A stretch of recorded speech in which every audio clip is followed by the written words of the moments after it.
Ma'am साहब, हाँ, एक बात पूछूं? वो क्या है ना, कई दिन हो गए साहब कहीं दिखाई नहीं दे रहे, कहीं बाहर गए हैं क्या? मैंने तुम्हारे साहब को घर से बाहर निकाल दिया। उठो उठो, क्या हुआ शिखा? निकलो यहाँ से। मेरी बात ना कान खोल कर सुन लो। आज के बाद अपनी शक्ल मत दिखा देना मुझे। निकलो यहाँ से। शिखा तुम ये क्या कर रही हो? मुझे कुछ समझ नहीं आ रहा। आखिरकार तुम मुझे घर से निकाल क्यों रही हो? मेरी गलती क्या है? तुम्हारी गलती क्या है? एक बात बताओ, तुम घर में पड़े पड़े करते क्या हो? हाँ, फोन चलाते हो और सो जाते हो। मैं जानती हूँ तुम्हें कैसे झेल रही हूँ। घर का पूरा खर्चा ना मैं उठाती हूँ, तुम नहीं समझे। दफा हो जाओ यहाँ से। देखो शिखा, मुझे पता है कि मेरी जॉब नहीं लग रही, पर इसमें मेरी क्या गलती है? मैं हर रोज जाता तो हूँ इंटरव्यू देने। अब मैं क्या करूँ यार शिखा? और वैसे भी तुम मुझे घर से बाहर निकाल दोगी तो मैं जाऊँगा कहाँ? मेरे पास तो पैसे भी नहीं है। बाहर में जाओ, मुझे उससे कोई मतलब नहीं है, पर मेरी बात कान खोल कर सुन लो। अगर इस घर में वापस आना है ना तो ढंग की नौकरी ढूंढ लो, उसके बाद, वरना अपनी शक्ल मत दिखाना मुझे। जाओ यहाँ से। शिखा, निकलो। शिखा। क्या मेम साहब, आप भी सुबह से मजाक कर रहे हो मुझसे? भला आप साहब को घर से बाहर क्यों निकालोगे? मैं मजाक नहीं कर रही हूँ, मैंने सच में उन्हें घर से बाहर निकाल दिया है। और एक बात बताओ, वो आदमी घर में पड़ा पड़ा करता क्या था? हाँ, खाना खाना, फोन चलाना और सो जाना।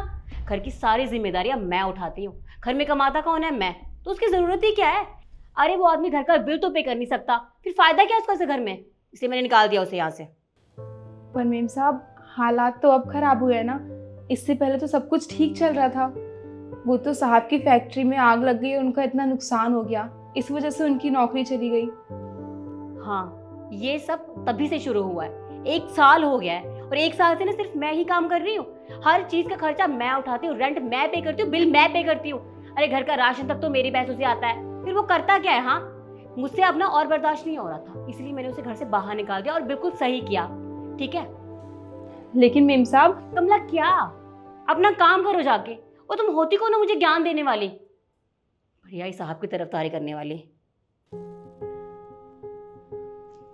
मेम साहब, एक बात और बोलूं? बोलो। देखिए, छोटी मुंह बड़ी बात, लेकिन अब मन में बात आ गई है तो बोल देती हूँ।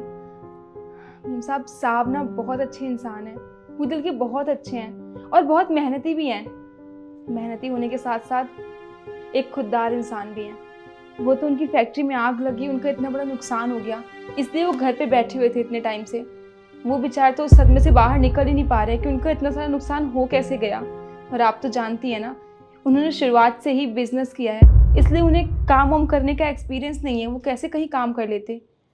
और मेम साहब, आप तो उनकी पत्नी थी ना, आप तो उनकी हमसफ़र हैं, आपको उनका साथ देना चाहिए था। पर आपने क्या किया? आपने उन्हें घर से बाहर निकाल दिया। मेम साहब, मुश्किलें तो आती ही इसीलिए हैं ताकि हमें पता चल सके कौन अपना है और कौन पराया। लेकिन आपने उन्हें घर से बाहर निकाल के बहुत गलत किया। मेम साहब, आपको एक बात बताऊं, जब आप लोग की शादी होने वाली थी ना, उससे 4-5 दिन पहले ही मेरी तबीयत बहुत ख़राब हो गई थी, इसलिए मैं यहाँ पे आ नहीं पाई। लेकिन आपको पता है, साहब इतने अच्छे हैं कि उन्होंने मेरी 1 भी रुपये की पगार नहीं काटी, मुझे पूरी पगार दी थी। और तो और मेरी बीमारी का सारा खर्चा भी उन्होंने ही उठाया था, मुझसे 1 रुपये वापस नहीं मांगे। इतने अच्छे हैं साहब। और आज जब उनकी मुश्किल घड़ी चल रही है तो आपने उन्हें घर से बाहर निकाल दिया। उनका साथ देने की बजाय आपने उन्हें अकेला छोड़ दिया। मेम साहब, यह आपने बहुत गलत किया। मतलब ये मैंने क्या कर दिया? मुझसे बहुत बड़ी गलती हो गई। आज जब निखिल को सबसे ज्यादा मेरी जरूरत थी तो मैंने उसका साथ छोड़ दिया। अरे मैं तो पैसे के कमाने लग गई, मुझ में इतना घमंड आ गया कि मैंने सिर्फ अपने बारे में सोचा, ना कि उसके बारे में। अरे वो जब काम करता था तो वो मेरी हर छोटी से छोटी चीज का ध्यान रखता था। अरे मेरे साथ साथ मेरे घर वालों का ध्यान भी उसने ही रखा है। और आज जब मुझे उसका ध्यान रखना चाहिए था और मैंने उसे घर से निकाल दिया, ये मैंने क्या कर दिया कमला? मुझसे बहुत बड़ी गलती होगी। मैं क्या करूँगी?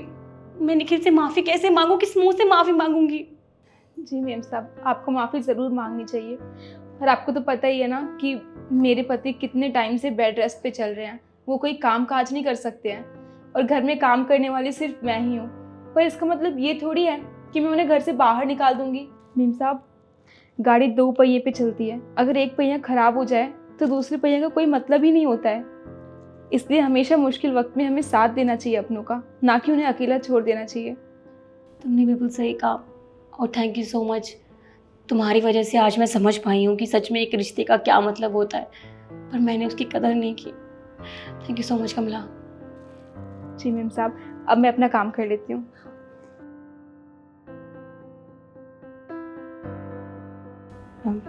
निखिल, मैं बात कर रही हूँ।